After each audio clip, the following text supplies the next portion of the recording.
La galaxia había conocido guerras antes, pero nunca una guerra como la que algún día sacudiría cada sistema estelar y obligaría a cada civilización a enfrentar la aterradora posibilidad de la extinción. Durante miles de años, las estrellas habían estado llenas de vida.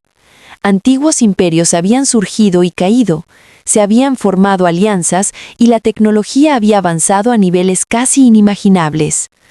En el centro de este orden interestelar se encontraba el Consejo Intergaláctico, una enorme alianza de cientos de especies inteligentes que gobernaba el comercio, la diplomacia y la seguridad en millones de mundos. Muchas especies habían viajado entre las estrellas durante decenas de miles de años y con ese tiempo habían adquirido sabiduría, disciplina y una gran confianza en sí mismas. Para ellas, la guerra se había convertido en un recuerdo lejano, algo que se estudiaba en archivos históricos más que en la realidad. Los conflictos se resolvían mediante negociaciones, sanciones o pequeñas escaramuzas que rara vez escalaban a batallas totales.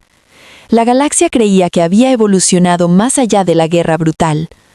Pero el universo tiene una manera curiosa de recordarles a las civilizaciones que la paz nunca es permanente.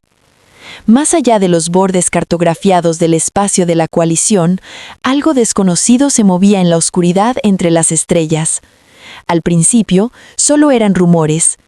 Una estación científica remota desapareció sin dejar rastro. Una colonia minera dejó de responder a las comunicaciones.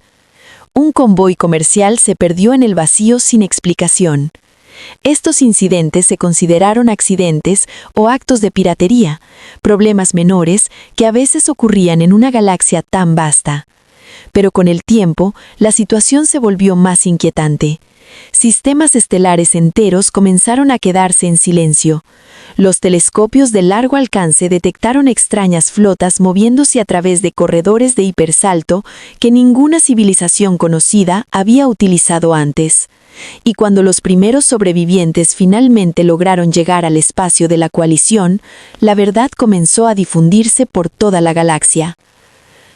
Hablaban de un imperio llamado el Dominio Carbax. Nadie sabía exactamente de dónde habían venido, ni cuánto tiempo llevaba existiendo su civilización, ni qué los motivaba. Pero había algo que sí estaba claro: su propósito. El dominio no estaba interesado en la diplomacia, ni en el comercio, ni en las alianzas. Sus flotas entraban en los sistemas estelares sin advertencia, destruían las defensas orbitales en cuestión de minutos, y luego desplegaban ejércitos que conquistaban planetas con una eficiencia aterradora. Ciudades enteras ardían bajo bombardeos implacables, mientras enormes naves negras flotaban en el cielo como depredadores mecánicos. El dominio no enviaba embajadores, no ofrecía negociaciones ni términos de rendición. Cada encuentro seguía el mismo patrón brutal: invasión, destrucción y ocupación total. En pocos años, las regiones fronterizas del espacio de la coalición habían colapsado por completo. El Consejo Intergaláctico, que había gobernado en paz durante siglos, de repente se encontró enfrentando una guerra como nunca antes había experimentado. Se convocaron reuniones de emergencia en decenas de sistemas estelares. Líderes de civilizaciones antiguas se reunieron en enormes cámaras orbitando planetas neutrales, intentando desesperadamente comprender al enemigo que tenían delante. Las fuerzas militares de la coalición eran vastas y tecnológicamente avanzadas. Algunas especies poseían armas capaces de destruir lunas enteras o de desactivar flotas completas mediante tormentas electromagnéticas. Otras habían perfeccionado tecnologías de escudos capaces de absorber cantidades enormes de energía. El Consejo creía que con semejante poder combinado, cualquier amenaza podría ser detenida. Estaban equivocados. El primer gran enfrentamiento entre la coalición y el dominio ocurrió en el sistema Belcar, un punto estratégico que conectaba varias rutas importantes de hipersalto. Flotas de la coalición se reunieron allí en grandes números, confiados en que su coordinación superior y su experiencia aplastarían rápidamente a los invasores. Pero cuando la flota del dominio llegó, todo cambió. Sus naves eran enormes, oscuras y fuertemente blindadas, diseñadas no para la elegancia, sino para el dominio absoluto del campo de batalla. Sus armas disparaban con una potencia brutal, atravesando escudos defensivos que durante siglos se habían considerado casi impenetrables. En cuestión de horas, las fuerzas de la coalición estaban retirándose en completo desorden, mientras las naves del dominio avanzaban sin mostrar la más mínima duda. El sistema Belcar cayó en un solo día. A partir de ese momento, las derrotas comenzaron a acumularse una tras otra. Cada vez que la coalición intentaba organizar una defensa, las flotas del dominio parecían estar un paso adelante. Sus ataques eran rápidos, coordinados y despiadados.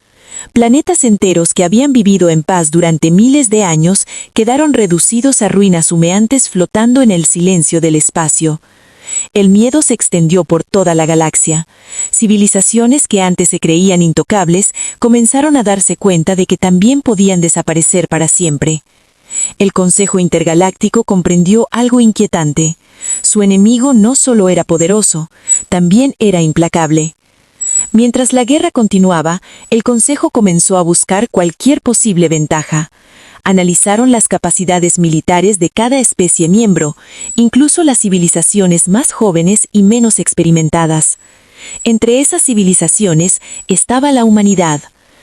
Los humanos se habían unido a la coalición apenas unos siglos antes, después de desarrollar tecnología de viaje más rápido que la luz y establecer contacto con sistemas estelares vecinos. En comparación con las antiguas especies que llevaban milenios explorando la galaxia, la humanidad todavía se consideraba joven e impredecible. Su tecnología era ingeniosa, pero no revolucionaria. Sus naves eran funcionales, pero carecían de la elegancia de los diseños más antiguos. Muchos miembros del Consejo creían que los humanos todavía estaban aprendiendo cómo funcionaba realmente la política interestelar. Por esa razón, la humanidad nunca había sido considerada una gran potencia militar. Cuando alguien sugirió invitar a los humanos a participar en la guerra, varios representantes del Consejo se rieron. Algunos pensaban que los humanos solo complicarían la situación. Otros afirmaban que involucrar a una especie tan joven en una guerra galáctica sería irresponsable. Sin embargo, la guerra empeoraba cada día, y la desesperación comenzó a cambiar la forma de pensar del Consejo. Finalmente, después de un largo debate, decidieron enviar un mensaje formal a la Tierra pidiendo ayuda contra el dominio. El mensaje viajó años luz hasta llegar a la órbita terrestre tras una estación diplomática. La humanidad escuchó. Los líderes humanos estudiaron el mensaje cuidadosamente. En él se explicaba la magnitud del conflicto, el poder del dominio y el enorme riesgo que implicaba unirse a la guerra. Había una frase que quedaba muy clara: no había garantía de victoria. Muchos miembros del Consejo esperaban que la humanidad rechazara la propuesta, pero ocurrió lo contrario. Los humanos aceptaron casi de inmediato. En la Tierra, gobiernos y corporaciones comenzaron a movilizarse con una velocidad que sorprendió a los observadores alienígenas. Astilleros espaciales que antes producían naves comerciales fueron transformados en centros de construcción militar. Científicos humanos comenzaron a estudiar fragmentos de tecnología del dominio recuperados en antiguos campos de batalla. Ingenieros diseñaron nuevas armas, nuevos motores y nuevos sistemas de combate. Estrategas militares analizaron cada batalla registrada, buscando patrones y debilidades en las tácticas del enemigo. En menos de 2 años, la humanidad había construido una flota de guerra completamente nueva. Pero lo que más sorprendió al Consejo fue el diseño de las naves humanas. Mientras la mayoría de las especies preferían diseños elegantes y equilibrados, los humanos construyeron naves enormes, pesadas y llenas de armas. Sus cascos eran gruesos y reforzados para resistir impactos directos. Instalaron gigantescos cañones electromagnéticos capaces de lanzar proyectiles metálicos a velocidades increíbles. También desarrollaron sistemas de misiles capaces de disparar miles de cabezas explosivas al mismo tiempo. Algunos reactores experimentales producían niveles de energía tan inestables que los científicos alienígenas advirtieron que podían destruir sus propias naves. Un ingeniero humano respondió con una frase que luego se volvió famosa. Si es lo suficientemente poderoso como para preocuparles a ustedes, también será lo suficientemente poderoso como para preocupar a nuestros enemigos. 2 años después de aceptar la invitación del Consejo, la primera gran flota humana apareció en el espacio de la coalición. Las reacciones fueron inmediatas. Los comandantes alienígenas observaban las naves humanas con sorpresa.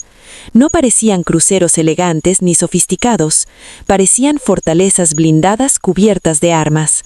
Pero los humanos no buscaban elegancia, buscaban ganar.